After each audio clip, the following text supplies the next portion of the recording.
हमने previous session के अंदर आपका सेकेंड स्टेज कंपनी फॉर्मेशन खत्म किया, वो था इनकॉर्पोरेशन सर्टिफिकेट। फाइनली हमें रजिस्ट्रार ऑफ कंपनी से, आरओसी से, हमें पुणे सिटी के लिए, हेड ऑफिस के लिए हमारी कंपनी फॉर्मेशन सर्टिफिकेट मिल गया। नाम है इनकॉर्पोरेशन सर्टिफिकेट और हमें सिम नंबर भी ऑब्टेन हुआ है।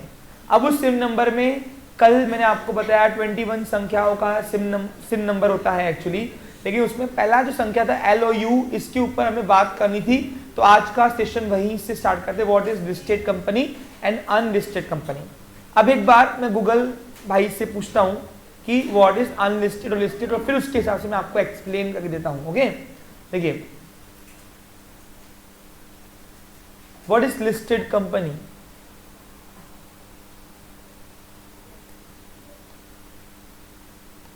सुनो,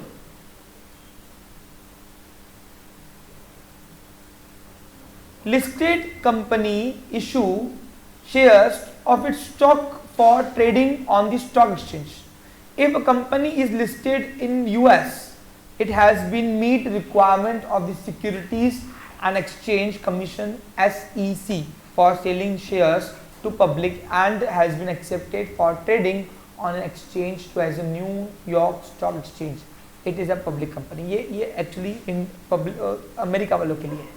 अब अगर मैं इसको सिंप्लीफाइड करूं, सिंप्लीफाइड व्हाट इज लिस्टेड, तो लिस्टेड कंपनी को हम डिफाइन करेंगे कि जो कंपनी अपने शेयर्स सेकेंडरी मार्केट में रेडी करती है बेचने के लिए, रेडी करती है बेचने के लिए, क्या करती है, जिसके शेयर्स सेकेंडरी मार्केट में, स्टॉक मार्केट में रेडी होते हैं बेचने के लिए, जो शेयर मार्केट की स्टॉक प्राइस के अंदर लिस्ट है, लिस्ट में है नाम जिनका कंपनियों का, उन कंपनी को अपन बोलते हैं लिस्टेड।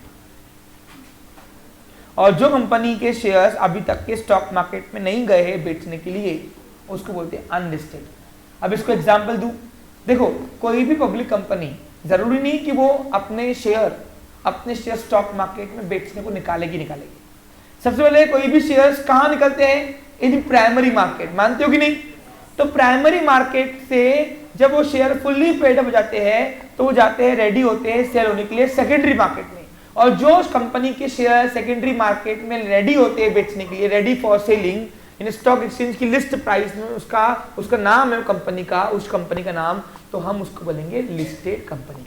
अब एग्जांपल देखो, मैं आपको बता रहा हूं, देखिए जानती है, वेट, हाँ अब मैं आपको दिखा रहा हूं list of NSE, means index of NSE। ये देखिए, जिसके अब देखो इंडिया के अंदर सेकेंडरी मार्केट दो है पॉपुलर, BSE और NSE, मालूम है आपको, Bombay stock exchange, national stock exchange. ये दो मार्केट स्टॉक एक्सचेंज मार्केट है जो सेकेंडरी मार्केट है। सेकेंडरी मार्केट किसे कहते हैं बताओ, जहां पे सेकेंड हैंड शेयर्स बेचे और खरीदे जाते हैं, ट्रेडिंग की जाती है। सेकेंड हैंड शेयर्स किसको बोलते हैं, आपको पता है, बताओ। जब शेयर्स कोई शेयर होल्डर लेता है, उसको अपने शेयर को बेचना है तो थर्ड पार्टी को, तो वो सेकेंड हैंड शेयर लेता है, और वो सेकेंडरी शेयर की ट्रेडिंग जो होती है, बाइंग और सेलिंग, वो एक मार्केट में होती है। उस मार्केट को सेकेंडरी मार्केट बोलते हैं और उसका अनदर नाम है स्टॉक मार्केट। और इंडिया के अंदर ऐसे दो पॉपुलर मार्केट है स्टॉक मार्केट, जिसका नाम है BSE और NSE। BSE को हम इंडेक्स में बोलते हैं सेंसेक्स। जैसे आपको न्यूज चैनल में आता है कि आज सेंसेक्स गिरा, यानी BSE के कंपनी के शेयर के भाव सभी जो लिस्टेड है क्या, जो भी BSE मार्केट के अंदर शेयर बिक रहे हैं, खरीद रहे हैं, यानी ट्रेडिंग है, जिसका नाम लिस्ट में है, उसको लिस्टेड कंपनी के BSE के मार्केट के शेयर के गिरने के भाव को हम बोलते हैं आज सेंसेक्स गिरा। लिखते आता है आज सेंसेक्स उठा, यानी BSE मार्केट के जितनी भी कंपनियां लिस्टेड है, क्या है, लिस्टेड यानी क्या, जिनके शेयर वहां पे ट्रेडिंग किए जा रहे हैं, क्या कर रहे हैं, हाँ ट्रेड किए जा रहे हैं, बाय और सेल किए जा रहे हैं, खरीद रहे और बेच रहे, तो उन शेयर्स के भाव बढ़े, इसलिए बोलते हैं आज BSE सेंसेक्स उठा है, मार्केट उठा है। सुना है आपने कभी न्यूज में, हाँ। और NSE को बोलते हैं निफ्टी 50। अब निफ्टी 50 क्यों बोलते हैं बताओ, क्योंकि पहले पहले जब निफ्टी मार्केट ना, तो सबसे पहली कंपनियां 50 कंपनी आई थी अपने शेयर बेचने को, इसलिए उसको नाम दिया निफ्टी 50। समझा क्या आपको? क्लियर? BSE 30 बोलते, 30 क्यों बोलते बोलो? क्योंकि 30 कंपनियां स्टार्टिंग में आई थी जो अपनी कंपनी रेडी हुई सेल होने के लिए। तो जो भी कंपनी की शेयर आज स्टॉक मार्केट में रेडी होता है बेचने के लिए और खरीदने के लिए, उन कंपनी के लिए वर्ड यूज होता है लिस्टेड कंपनी। क्या बोलोगे इसको आप? Got it? तो ROC फॉर्मेशन के वक्त पूछता है क्या बनोगे, कौन सी कंपनी बनोगे, पब्लिक और प्राइवेट? प्राइवेट कंपनी बने तो वो आपको अनलिस्टेड ही देगा, लेकिन अगर पब्लिक कंपनी बने, क्या बने? पब्लिक कंपनी बने, बोलो मेरे प्यारे बच्चों, पब्लिक कंपनी बने। आप देखो, नोटिस करो, यहाँ पे PTC लिखा हुआ है, क्या है यहाँ पे? PLC लिखा हुआ है, क्या है? OPC लिखा हुआ है, क्या लिखा हुआ है? क्योंकि प्राइवेट कंपनी के शेयर्स खर्च स्टॉक आम जनता को बेचना अलाउड ही नहीं है। पूछो क्यों? अरे मैक्सिमम रेस्ट्रिक्शन है भैया मेंबर्स में, कितना? Up to 200। तो ये private company cannot sell its shares to general public, cannot offer its general public. So private company cannot issue prospectus, because prospector is a invitation document, और invite हम तभी करेंगे जब हम share बेचने के लिए निकालेंगे, और प्राइवेट कंपनी शेयर निकाल रही नहीं बेचने के लिए, तो वो इनवाइट क्यों करेगी? आपको ये MCQ में आएगा, याद रखना, घुमा फिरा के क्वेश्चन आएगा। Which company issue prospectus? Private, public और OPC। Why? Because private public company is eligible, public company is eligible to invite general public for subscribing shares, and the invitation document called as prospectus.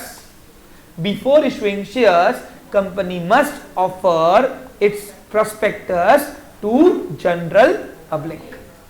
समझा आपको? Clear? इसलिए आप देखो PTC में क्या लिखा हुआ है? अनलिस्टेड। जब ये शेयर जब प्राइवेटली मेंबर को निकाल रही नहीं है, तो ये शेयर सेकेंडरी मार्केट में कैसे बिकेंगे भाई? अरे पब्लिक को बेचा ही नहीं तो कहां से बेचेंगे? प्राइमरी मार्केट में नहीं बेचा तो सेकेंडरी मार्केट में कैसे निकलेगा? क्या मेरी बात का आंसर सबको मिला? Mostly all private companies known as unlisted, but public company have option either listed unlisted. देखो याद करो, बहुत सारी कंपनियां पब्लिक कंपनियां बन के इनिशियल से चल रही है। मैं फिर बोलूं आपके लिए एक बार, बहुत सारी पब्लिक कंपनियां बन के चल रही है, लेकिन उन्होंने आज तक अपने शेयर प्राइवेट पब्लिक को निकाले नहीं है। पैसों की जरूरत नहीं है, IPO नहीं किया है अभी तक। अब जब IPO किया ही नहीं है तो अभी तक वो कंपनी क्या है? अनलिस्टेड। क्या है वो? तो नहीं कि पब्लिक कंपनियां बन गई तो लिस्टेड ही बनना है, नहीं। हमारी इच्छा नहीं है बेचने का तो नहीं बेचेंगे, जब इच्छा होंगी तो बेचेंगे। हमको की पाबंदी थोड़ी ना है, हमने ऑथराइज करा है कैपिटल, जब होगा तो करेंगे। Yes, you can change it also by passing resolutions. Company का मैनेजमेंट कैसा है? डेमोक्रेटिक? नो, वेट करो। कंपनी का मैनेजमेंट कैसा है? डेमोक्रेटिक। कैसा है? यहाँ पे हर एक चेंजेस, डिसीजंस बाय वोटिंग होती है, और वोटिंग के लिए रिजोल्यूशंस होते हैं पास। Proposal, motion, resolution. पढ़ा है मोशन, रिजोल्यूशन? आगे नहीं बोलना। ऑर्डिनरी रिजोल्यूशन, स्पेशल रिजोल्यूशन सब पढ़ा है मैंने आपको। ये सब 12th में आएगा आपको। 12th में ये नोट्स जब पढ़ेंगे ना अपन टॉपिक, उसमें ये टॉपिक के इंटरनल पार्ट से सभी है, तब वहां नहीं पढ़ाऊंगा ये क्या होता है, छोड़ा है मुगलिया फिर बाद में। समझा कुछ तुमको? सो गॉट इट। आज के बाद क्या सीखा? Simplification, conclusion. जो कंपनियां स्टॉक एक्सचेंज मार्केट में रेडी होते हैं सेल करने के लिए, अपने शेयर्स ट्रेडिंग करने के लिए, उसको अपन बोलते हैं लिस्टेड कंपनियां। समझा? और जिसके शेयर अब तक स्टॉक एक्सचेंज में नहीं गए उसको बोलेंगे अनलिस्टेड कंपनी। तो ROC आपको सिन नंबर चेंज करके दे देगा ना बेटा। आपने नोटिस किया है जो कंपनियां IPO निकालती है, IPO वो बहुत चर्चा में होती है। क्यों होती है चर्चा में बताओ? क्योंकि अभी तक इनके शेयर मार्केट में है ही नहीं, अभी पहली बार निकालने जा रहे हैं वो लोग। LU करेंगे चेंज, बाकी तो हम चेंज करेंगे। Okay, clear? समझा? Got it? अमेंडमेंट्स बोलते हैं इसको, change, alterations in law known as amendments. अब भाई इतना ही होगा बस, अब इससे ऊपर टाइम नहीं दूंगा मैं। पूछूंगा एंट्रेंस में, company ready for selling its shares in secondary market, that company is known as dash, listed company. क्या बोलोगे इसको? और जिसके शेयर रेडी नहीं हुए मार्केट में बेचने के लिए तो unlisted. Okay, you and clear? बाकी सिन नंबर पूरा क्लियर? एक एक संख्या का सिन क्या काम करते हैं आपको? पहले लिस्टेड अनलिस्टेड, इंडस्ट्री कोड यानी बिजनेस एक्टिविटी कोड, फिर state code, year of incorporation यानी फिर टाइप ऑफ कंपनी, और लास्ट में आरओसी का दिया गया रजिस्ट्रेशन नंबर। खत्म विषय। ये कैटेगरी का आपका सिन नंबर होता है। किसने किसने फ्रेंड से, एक्सटर्नल फ्रेंड से पूछा सिन नंबर के बारे में? ट्राई किया करो ना बेटा। ओके ठीक है, चलो आज से हम शुरू कर जा रहे हैं अपना थर्ड स्टेज, नोन एज, बोलो क्या? Commencement of business certificate stage. ये हमारी कंपनी फॉर्मेशन का थर्ड स्टेज है, लास्ट स्टेज। इसके बाद हमारी कंपनी फॉर्म हो गई। डियर स्टूडेंट्स, जैसे कि आज हम एक थर्ड स्टेज जाते हैं, नाम है commencement of business certificate stage. देखिए इसके पहले, ये स्टेज के अंदर जाने के पहले इस स्टेज का पर्पस क्या है पहले हमें वो बताना है, और ये जो नया एक्ट है और पुराने एक्ट में क्या अंतर है कंपनी टू कंपनी के लिए, कितनी फॉर्मेशन स्टेजेस थी, उसके ऊपर भी 2 मिनट में आपका डिस्कशन करूंगा। ध्यान दो। देखिए अगर मैं बात करूं इंडियन कंपनीज एक्ट 1956 की, जो 2013 के पहले था, उसमें प्राइवेट कंपनी को अगर फॉर्म होना था, फॉर्म यानी बनना होता था, तो 3 स्टेज लगते थे, प्रमोशन स्टेज, इनकॉर्पोरेशन स्टेज और कैपिटल फॉर्मेशन स्टेज। और पब्लिक कंपनी को अगर फॉर्म होना था, बनना होता था, तो 4 स्टेज में कंपनी बनती थी, promotion stage, incorporation stage, capital formation stage और commencement of business certificate stage. ये सिनेरियो कब का था? 1956 एक्ट के अंदर था। अब अगर मैं बात करूं 2000 कंपनी इंडियन कंपनीज एक्ट 2013 की, तो 13 के अंदर एक चीज ये है कि कैपिटल फॉर्मेशन स्टेज जो था, ये दोनों प्राइवेट और पब्लिक कंपनी के लिए निकाल दिया गया, ऑप्ट आउट किया गया। क्यों? पूछो क्यों? देखो कैपिटल फॉर्मेशन स्टेज में क्या होता था, कंपनियां इनकॉर्पोरेशन होने के बाद अपने शेयर बेचकर पैसा कलेक्ट करती थी। अब यहाँ पे कंपनी को रेस्ट्रिक्ट नहीं किया गया, कंपनियों को रेस्ट्रिक्शन नहीं दिया गया। क्या कंपनी को आरओसी ने, कंपनी एक्ट ने बोला कि काम करो कंपनियां, तुम रजिस्टर हो गए ना, अब तुम्हारी इच्छा है कैपिटल फॉर्म करो तो करो, नहीं करना मत करो, इन्हें शेयर बेचना है तो बेचो, बोरोड कैपिटल लोन लेना लो, जब भी लेना तुम्हारी इच्छा, हम तुमको यहाँ रेस्ट्रिक्ट नहीं कर रहे, हम तुमको यहाँ रेस्ट्रिक्ट। इसलिए यहाँ पे क्या हुआ, शेयर बेचना ही है या शेयर निकाल के पैसा लेना ही है, ये कोई ऑब्लिगेशन नहीं रखा गया कंपनी के पास, इसलिए कैपिटल फॉर्मेशन स्टेज जो निकाल दिया गया। समझा आपको? क्लियर? पक्का? या तो कुछ स्टेजेस कैपिटल फॉर्मेशन के कुछ contains commencement of business certificate में डाले गए एक्चुअली। अब दूसरा चीज ये यहाँ पे कि जो नया एक्ट है 2013 एक्ट, उसमें प्राइवेट हो, पब्लिक हो या ओपीसी कंपनी हो, तीनों के लिए 3 ही स्टेज रखे और तीनों के लिए 3 स्टेज कंपलसरी है। यानी इन शॉर्ट पहले ये सब बताने का सिनेरियो का पर्पस क्या है बताओ, कि कमेंसमेंट ऑफ बिजनेस सर्टिफिकेट जो था पहले पुराने एक्ट में सिर्फ पब्लिक कंपनी के लिए होता था, प्राइवेट कंपनी के लिए नहीं। लेकिन नए एक्ट में प्राइवेट कंपनी को भी ऑब्लिगेट किया गया है कि प्राइवेट कंपनी को भी कमेंसमेंट ऑफ बिजनेस सर्टिफिकेट चाहिए। तो ये वाला जो सिनेरियो है तुमको समझ में आया कि इसमें क्या था? एक तो कैपिटल फॉर्मेशन स्टेज हटा दिया गया और commencement of business certificate stage जो पहले सिर्फ पब्लिक कंपनी के लिए अवेलेबल था यानी कंपलसरी था, आज दोनों कंपनी के लिए करना पड़ता है, तीनों को। तो पुराने एक्ट में तो ओपीसी था ही नहीं, अभी आप क्लास के बाहर जाओगे सीधा। हाँ, पुराने एक्ट में तो ओपीसी था ही नहीं, अभी नए एक्ट में ओपीसी लाया 1% कंपनी, तो तीनों के लिए आपको ये 3 स्टेज कंपलसरी है। अब commencement of business certificate stage क्या होता है? यहाँ पे आरओसी यानी एक पब्लिक कंपनी और प्राइवेट कंपनी इनकॉर्पोरेशन सर्टिफिकेट मिलने के बाद कंपनी तो बन जाती है, लेकिन वो अपनी बिजनेस एक्टिविटी परफॉर्म नहीं कर पाती। उसको अगर अपनी बिजनेस एक्टिविटी यानी क्या, अपन ने सारे कारखाने मतलब फैक्ट्रियां दुकान में माल वाल सब भर दिया है, अब ट्रेडिंग और इंडस्ट्री एक्टिविटी हम शुरू नहीं कर सकते। क्यों? आरओसी बोलता है तुम्हें एक और सर्टिफिकेट चाहिए, कौन सा? कमेंसमेंट। इसलिए बिजनेस एक्टिविटी को चलाना है तो कमेंसमेंट ऑफ बिजनेस सर्टिफिकेट चाहिए, इसलिए इसका नाम ट्रेडिंग सर्टिफिकेट भी बोलते हैं। यानी without obtaining commencement of business certificate public company और प्राइवेट कंपनी और OPC is not eligible to conduct इस business activity. It is incorporated but after incorporated company must receive one another certificate known as commencement of business certificate and trading certificate, yes, और trading certificate। और ये हमें कहाँ मिलेगा? ROC से। पूछो क्यों? अच्छा देखो, law is always made for justice, मानते हो कि नहीं? लॉ हमेशा जस्टिस के लिए बनता है, तो ये क्यों दिया होगा? क्योंकि आरओसी देखता है कि तुमने जो कंपनी बनने के पहले वादे किए थे वो पूरे किए कि नहीं। तो ऐसा कौन सा वादा किया था जो पूरा नहीं होगा? सुनो, कभी कभी क्या होता है, कंपनी बन जाती है, प्रमोटर्स यानी मेंबर जो बन गए ये बहुत आलसीपन करते कंपनी को एस्टेब्लिश करने के लिए। तो आप देखो, याद करो, हमने इनकॉर्पोरेशन में एड्रेस क्लॉज में एक बात देखी थी, नोटिस करो। मैं वापस आता हूं एक बार। एड्रेस इनकॉर्पोरेशन के अंदर एड्रेस डिक्लेरेशन था क्या? ये रहा। इसमें हमने क्या देखा था बताओ? कि इनकॉर्पोरेट बनते ही यानी कंपनी रजिस्टर होते ही 30 दिन के अंदर हम अपना रजिस्टर ऑफिस खड़ा करेंगे, दिखाएंगे।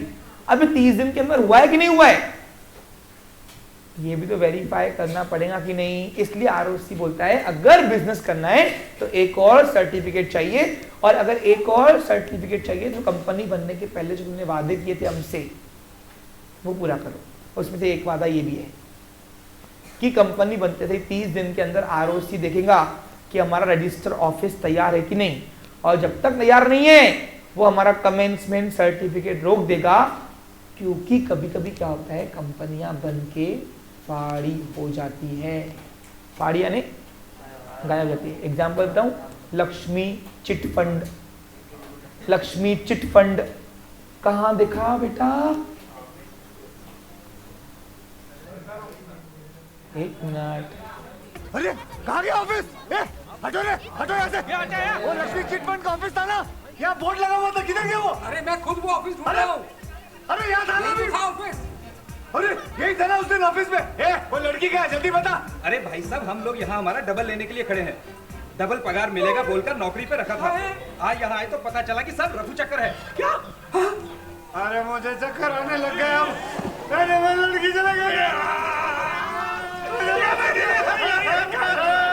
मैंने बोला था आपको कि ये फ्रॉड है, मत लगाना इसके चक्कर में, पैसे बर्बाद हो जाएंगे। आप बोला था। वही सोच रहा था, वो लड़की कितनी भोली है, मुझे क्या मालूम मुझे साफ करके चली जाएगी।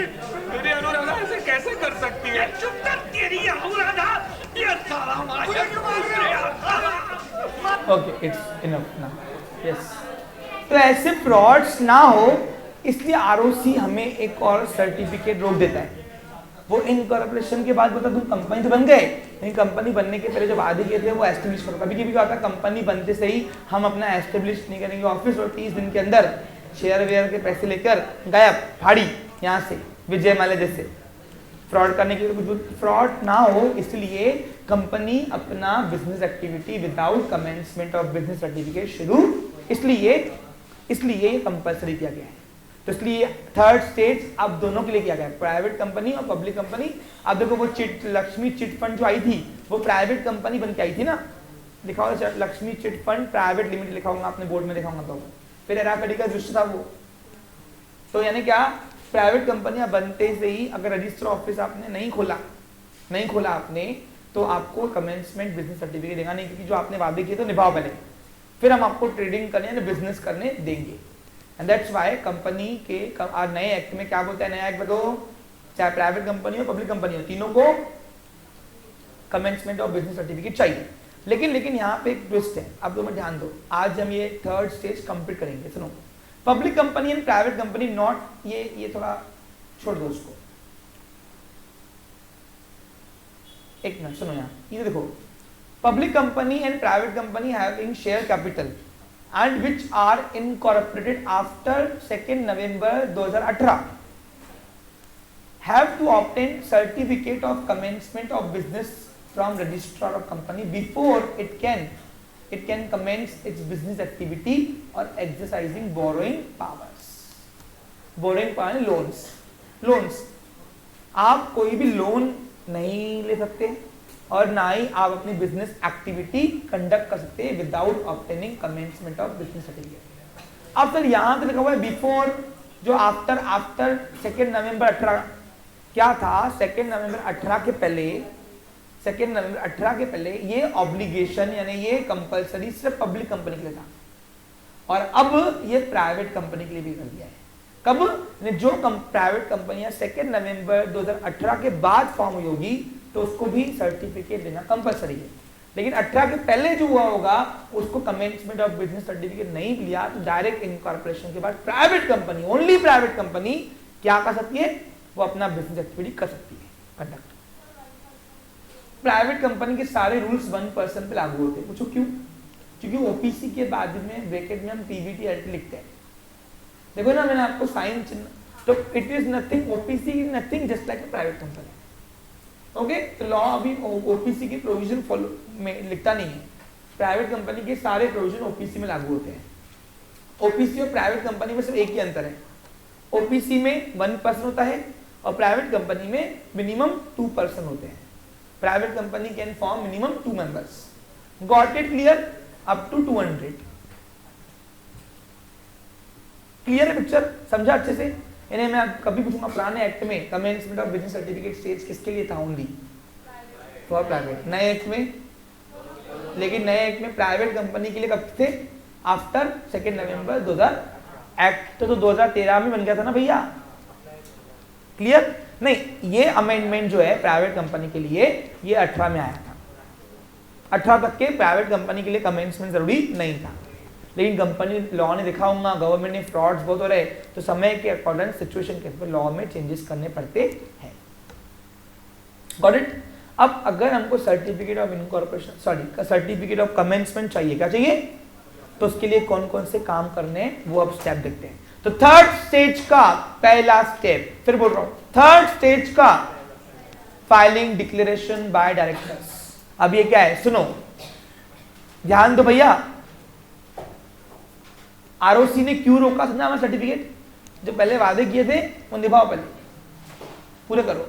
देखो, a director of the company has filed with ROC. देखो विद आता है हमेशा, क्यों आता है? कल इसके ऊपर भी जिक्र किया मैंने, क्योंकि आरओसी के पास पावर है जो एक्ट के अंदर रजिस्टर करता है। हम आरओसी को नहीं देते, हम आरओसी के साथ मिलकर एक्ट में वो डॉक्यूमेंट रजिस्टर करते हैं। ओके, इसलिए a declaration in the prescribed form along with fees. The declaration state that, state यानी दर्शाता, state that every subscriber of the member has paid a value of shares agreed to be taken by them। बहुत अच्छा बोल दिया इसने। देखो promotion stage में हमारी कंपनी बनी थी क्या? प्रमोशन स्टेज में हमारी कंपनी इधर थी, इधर थी, डॉक्यूमेंटेशन में नहीं थी। मानते हो कि नहीं?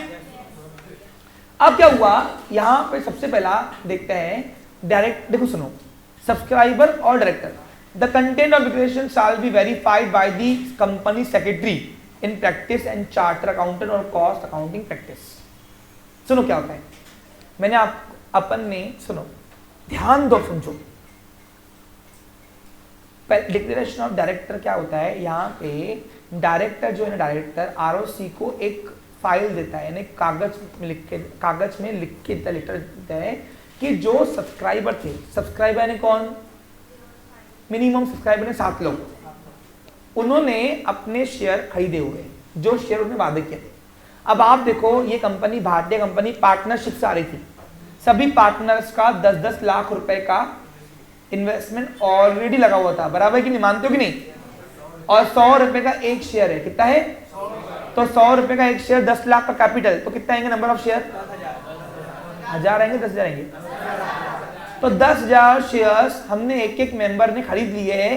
ये हमको बताना पड़ता आरओसी को कि कंपनी जो हमने बनाई है, जो हमने वादा किया था, उनके नाम पे मैंने 10-10 हज़ार शेयर दे दिए, क्योंकि एक एक मेंबर ने 10-10 लाख रुपए दे दिए हुए हमको, और देने नहीं पड़ा, ऑलरेडी डाले हुए। तो क्यों? क्योंकि रनिंग गोइंग कंसर्न बिजनेस चल रहा ना ये। अरे पार्टनरशिप फॉर्म को हमने कंपनी में तब्दील किया ना, तो ऑलरेडी उनका एस्टेब्लिशमेंट किया हुआ है बिजनेस कैपिटल, तो हमने पार्टनर ने, मेंबर्स ने पैसा लगा दिया है, ऐसा रिटर्न में हमको आरओसी को देना पड़ता है कि अब तो दो, पैसा आ गया मेंबर से, जो हमने वादा किया था वो पैसा आ गया, उसको नाम दिया डिक्लेरेशन बाय डायरेक्टर। अब ये कौन देता है डॉक्यूमेंट बना के? डायरेक्टर देता है। किसके पास? आरओसी के पास। जब तक ये डिक्लेरेशन नहीं दोगे लेटर बना के, तब तक के आरओसी तुम्हारा एक सर्टिफिकेट रोक देगा, वो है कमेंसमेंट ऑफ बिजनेस सर्टिफिकेट। उसके सिवा बिजनेस आप कर भी सकते नहीं हो, कितना भी भले आपका वेल एस्टेब्लिश तैयार हो, इंफ्रास्ट्रक्चर कितना भी रेडी हो आपका, फिर भी वो आप यूज नहीं कर सकते हो विदाउट ऑब्टेनिंग कमेंसमेंट। फैक्ट्रियां रेडी है, दुकान पर रेडी है, बट स्टिल बिजनेस रुका हुआ है। अब लॉ अगर जस्टिस के लिए बनता है तो आरओसी ने सही किया ये रोक के, क्योंकि जब तुमने जो वादे किए थे निभाओ। अब जो हमने वादे किए थे कि सब्सक्राइबर के मिनिमम कैपिटल लेगा अपने को, तो वो ले रहा है। 10-10 लाख रुपए और लगे हुए थे उनके, सब इनको शेयर सर्टिफिकेट बना के देना है कि इनके, क्योंकि हर एक मेंबर का इन्वेस्टमेंट मेजर किससे होता है कंपनी के अंदर? शेयर से। तो जो प्रमोटर्स से अब बन चुके हैं शेयर होल्डर मेंबर, तो उनका इन्वेस्टमेंट भी हम लोग मेजर करेंगे नंबर ऑफ शेयर्स देकर। तो नंबर ऑफ शेयर दे दिए, सर्टिफिकेट बना के दे दिया उनको हमने, ऐसा डिक्लेरेशन डायरेक्टर देंगे, क्योंकि कंपनी का भार संभालने का कौन? आखिर डायरेक्टर। तो आरओसी को सबमिट करने को नाम दिया डिक्लेरेशन बाय डायरेक्टर्स। दूसरा, file verification of register office. याद करो हमने बताया था ना, आरओसी को प्रॉमिस किया था 30 दिन के अंदर देंगे, तो आरओसी के ऑफिसर्स वहां पे वेरीफाई करने आते हैं, या तुम रिटर्न में दो कि हमने अपना रजिस्टर ऑफिस बना दिया है, नहीं तो लक्ष्मी चिट फंड जैसा गायब, पैसा लेके गायब, ऐसा काम नहीं होना चाहिए ना। इसके रजिस्टर ऑफिस दिखाओ अपना। कभी कभी कंपनी डॉक्यूमेंटेशन में है लेकिन रजिस्टर ऑफिस नहीं है, तो भैया वो कंपनी कैसे बिजनेस करेगी बताओ मुझे आप? ये तो फ्रॉड हुआ ना फिर। इसलिए फ्रॉड ना हो, इसको प्रिवेंट करने के लिए दूसरा काम है, company has to also file a verification of register office with ROC. ROC को लिखत में देना पड़ता है कि हमारा ये नक्शा है, देखो ये नक्शा पास किया हुआ है, हमारा बिल्डिंग ये है, हमारे बिल्डिंग के अंदर ये एड्रेस है, इसकी आप कभी भी आ सकते हो, रिटर्न में हमको देना पड़ता है, हमारा ऑफिस रेडी है 30 दिन के अंदर। कितने दिन के अंदर? तो ही जाके आरओसी दूसरा सर्टिफिकेट देगी। सेकेंड स्टेज क्लियर है। Third stage, obtain license approval from sectoral regulator. बहुत अच्छा बोल दिया इसने, सेक्टोरल रेगुलेटर। सुनो अब क्या है, ये क्या है भाई? लास्ट स्टेज है बस ये, नहीं चौथा, हाँ बस लास्ट ही है। सेक्टोरल रेगुलेशन यानी कौन? सुनो, ध्यान दो, देखो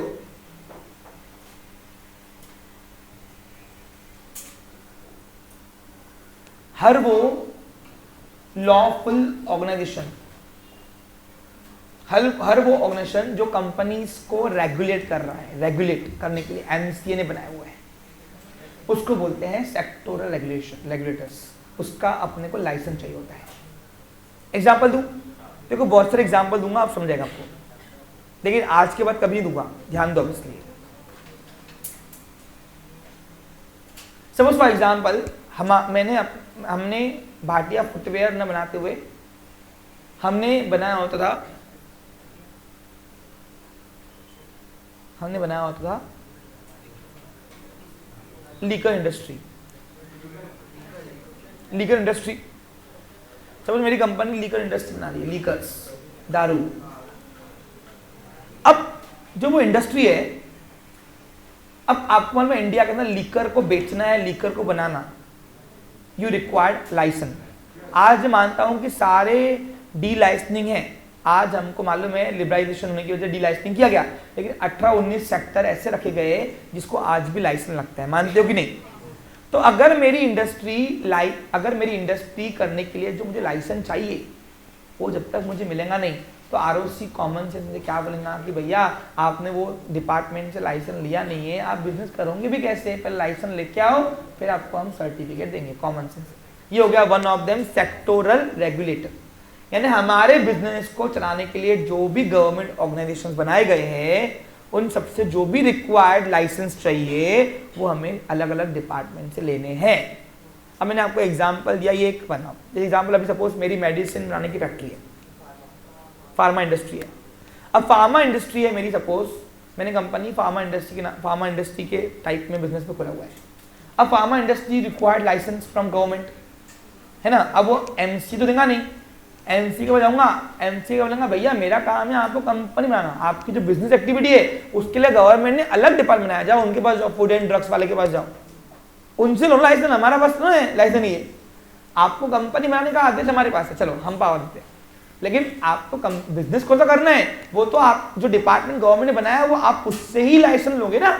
तो जो भी रेगुलेटर्स यानी गवर्नमेंट डिपार्टमेंट बनाए गए होंगे कंपनी को, हमारी कंपनी के लिए जो रिक्वायर्ड लाइसेंस होंगे वो लाइसेंस हमको ऑब्टेन करना पड़ेगा, जब तक कि आरओसी हमें ट्रेडिंग करने के लिए अलाउ करेगी नहीं। समझा? तो मैंने आपको एग्जांपल ये दिया जस्ट लाइक सेक्टोरल रेगुलेटर बताने के लिए। अब इसमें एक और काम है, सुनो, इवन एमसीए की कुछ डिपार्टमेंट है एमसीए के अंडर में जो कंपनी को चलाते हैं, उसमें से वन ऑफ देम है सेबी। सेबी का जिक्र सुना होगा आपने, कितने स्कैम्स वाले मूवी देखी आपने, स्टॉक मार्केट में जिन लोगों ने स्कैम किए हुए, हर्षद मेहता है ना, और भी बहुत सारी स्कैम्स की मूवी आई हुई है, उसमें सेबी सुना है, सेबी वर्ड, जितने भी स्कैम का घोटालों का रिवील किया है वो सेबी ने किया हुआ है। सेबी का काम क्या है? सेबी का फुल फॉर्म है security exchange board of India. Central government द्वारा रिकॉग्नाइज एमसीए के अंडर में ही आने वाला डिपार्टमेंट है, सब डिपार्टमेंट, जिसका काम क्या है? सिर्फ एक ही, बोलो क्या? रेगुलेट करना। आई लिखा ना, क्या हुआ? नहीं आई ना, हाँ ओके। अब यहां पे ये सेबी का काम क्या है? सेबी का फुल फॉर्म लिखो, security exchange board of India. 12th में इसका पूरा टॉपिक है, आपको एक चैप्टर है, चैप्टर नंबर 12। चैप्टर नंबर 12 दो सिर्फ टर्म्स पे दिया है, पहला स्टॉक एक्सचेंज, दूसरा दिया है सेबी। अब सेबी का काम क्या है सुनो, सेबी का काम क्या है सुन लो एक बार। Security exchange board of India, ये लिखा हुआ है ना यहाँ पे, एंड नहीं आता वैसे तो, लगा दिया इसने, ठीक है। Security exchange board of India बस बताता है, दिख रहा है आपको बच्चे लोग? इसको आज के बाद क्या बोलोगे? सेबी। जैसे आरओसी एक डिपार्टमेंट ना, हेलो एमसी करना आता है, सेबी आता है। अब सबका डिपार्टमेंट का, ये सब डिपार्टमेंट सब किसके? एमसी के अंडर में। किसके अंदर है? हाँ, मिनिस्ट्री ऑफ कॉर्पोरेट अफेयर्स के अंदर में ये सब डिपार्टमेंट आते हैं। मैं पहले ही बोल रहा हूँ, समझो। अब इन सब का काम क्या है भाई? पूछो। देखो, इन सब के सब डिपार्टमेंट का काम अलग अलग है। आरओसी का काम है कंपनी के डॉक्यूमेंटेशन पूरे है कि नहीं वो देखना और कंपनी को फॉर्म करना। सेबी का काम है कि पूरा मार्केट में कोई भी फ्रॉड ना करे। पूछो क्यों? ना कम इश्यूअर कंपनी करे, ना स्टॉक एक्सचेंज करे, ना इन्वेस्टर्स करे। अब ये सर कंपनी तो नहीं समझा, ईश्वर कंपनी कौन होगी? ईश्वर नहीं, ईश्वर कंपनी।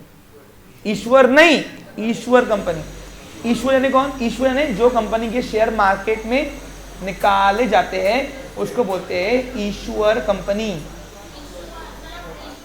ईश्वर कंपनी, वो एक्सेंट वैसा है ना इसलिए बोल दिया, समझा?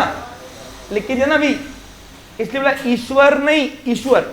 और ईश्वर कंपनी किसको बोलोगे मेरे प्यारे बच्चों, बताओ? जिस कंपनी के शेयर मार्केट में बेच जाते हैं। तो सुनो, ये सेबी सबके ऊपर रेगुलेट करती है। रेगुलेट कैसे? अपने रूल्स थोप कर। और वो रूल्स को क्या बोलती है मालूम है? हम आपको रूल नहीं दे रहे, हम आपको गाइडलाइन दे रहे हैं। ऐसे तो ना, किसी को रूल जबरदस्त थोपना है तो क्या बोलते हैं? हम आपको गाइड कर रहे हैं। क्या कर रहे हैं? इनडायरेक्टली वो रूल्स देती है। क्या देती है? उसके रूल्स को गाइडलाइन बोलते हैं। तो आज जो भी कंपनियां, देखो जहां पे शेयर आ गया, शेयर सुनो, वहां पे सेबी आता ही आता है। पूछो क्यों? इस सब डिपार्टमेंट काम क्या है वो सेंट्रल डिपार्टमेंट का ही। इस सब डिपार्टमेंट का काम है प्रथम कि इन्वेस्टर यानी share holder, company, stock exchange, primary market, इन सब चारों में कोई फ्रॉड तो नहीं कर रहा है। पूछो क्यों?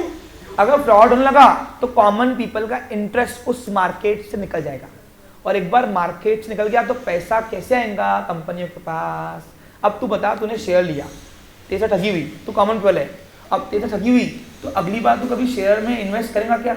तू तो नहीं करेगा, 10 को और को बताएगा, तो इससे क्या होगा, कॉमन पीपल का उस मार्केट से इंटरेस्ट है ना, दिलचस्पी, रुचि निकल जाएगा। और निकल गया एक बार मार्केट से इंटरेस्ट, तो कंपनियों के पास पैसा कहां से आएगा, अरे शेयर रेडी पे कंपनी के बेचने के लिए कॉमन पीपल तो खरीदे। तो सेबी का काम है कि कहीं भी फ्रॉड ना हो, मार्केट प्रॉपर तरीके से चलने हो ना, और वो समय समय पर अपने रूल्स थपते जाती है। किसको किसके ऊपर, वो किसी के ऊपर भी थोप सकती है, इन्वेस्टर्स यानी मेंबर्स के ऊपर, मेंबर्स को इन्वेस्टर बोलते हैं, या तो कंपनी के ऊपर, या तो शेयर स्टॉक एक्सचेंज मार्केट के ऊपर, यानी सेबी ही जहां शेयर आ गया आज के बाद वहां पे कौन आएगा, सेबी। सेबी किसका डिपार्टमेंट है, गवर्नमेंट का। किसके अंडर में आता है, एनसीए के अंडर में, सब डिपार्टमेंट है। आरओसी एक सब डिपार्टमेंट ना, वैसे ही सेबी भी सब डिपार्टमेंट। समझा क्या? अब आपको कंपनी के शेयर बेचना है तो आपको सेबी से भी लाइसेंस लेना पड़ेगा कि हमारा कोई डिफॉल्ट नहीं है, प्लीज आप हमें परमिट करो, तो आगे फ्यूचर में हम लोग अपने शेयर बेच पाए। समझा? तो ये भी वन ऑफ देम कौन हो गया, सेक्टोरल रेगुलेटर। रेगुलेटर यानी कौन, हर वो डिपार्टमेंट, सब डिपार्टमेंट गवर्नमेंट का जो कंपनी को चलाएगा, जिससे कंपनी को लाइसेंस लेना है। आरओसी बोलता है पहले लाइसेंस लेके आओ फिर आओ मेरे पास। अब हम बोलेंगे आरओसी भाई, मैडम, भाई या मैडम जो भी होंगी, है ना, आप और सेबी तो इंटरकनेक्टेड है। बोलता नहीं नहीं वो मेरा डिपार्टमेंट नहीं है, जाओ लेके आओ, हमारा दूसरा डिपार्टमेंट है वो, हम क्या को तुम्हारे बीच में आए। तो ऐसे सेबी से, रिजर्व बैंक ऑफ इंडिया से, ये सब कौन है, ये कंपनी को चला रहे हैं। कौन है ये सब लोग, कंपनी को चलाने के लिए जो डिपार्टमेंट आएगा गवर्नमेंट द्वारा, वो सबसे परमिशन चाहिए। वो परमिशन के लिए हमने वर्ड यूज किया लाइसेंस या अप्रूवल। अगर लाइसेंस नहीं मिलता तो अप्रूवल, इसलिए भी लाइसेंस देती नहीं, वो अप्रूवल देती है। लेकिन अगर मैं बोल रहा हूँ, मैंने अगर मेडिकल फार्मा इंडस्ट्री खोला तो मुझे I want obtain license, I obtain license from government, company obtain license from government. समझा आपको? तो इसलिए तो इस तरीके से, यानी जिससे जो चाहिए पहले लेके आओ डॉक्यूमेंटेशन, फिर ही हम आपको बिजनेस करने देंगे, ऐसे आरओसी बोलता है। ये थर्ड, समझा क्या? तो सेक्टोरल रेगुलेटर कौन देता है बताओ, कोई पूछेगा तो?